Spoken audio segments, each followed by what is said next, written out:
اور یہ حرکت کر کے وہ رات کے وقت باپ کے پاس روتے ہوئے آئے، کہنے لگے کہ ابا جان، ہم تو دوڑنے اور ایک دوسرے سے آگے نکلنے میں مصروف ہو گئے اور یوسف کو اپنے اسباب کے پاس چھوڑ گئے تو اسے بھیڑیا کھا گیا، اور آپ ہماری بات کو گو ہم سچ ہی کہتے ہیں باور نہیں کریں گے، اور ان کے کرتے پر جھوٹ موٹ کا لہو بھی لگا لائے۔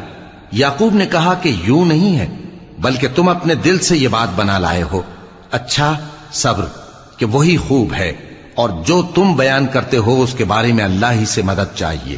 اور اب اللہ کی شان دیکھو کہ اس کنویں کے قریب ایک قافلہ آوارد ہوا اور انہوں نے پانی کے لیے اپنا سقا بھیجا، تو اس نے کنویں میں ڈول لٹکایا، یوسف اس سے لٹک گئے۔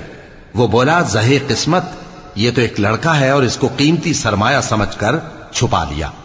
اور جو کچھ وہ کرتے تھے اللہ کو خوب معلوم تھا، اور انہوں نے اس کو تھوڑی سی قیمت یعنی معدود چند درہموں پر بیچ ڈالا، اور وہ اس سے بیزار ہو رہے تھے۔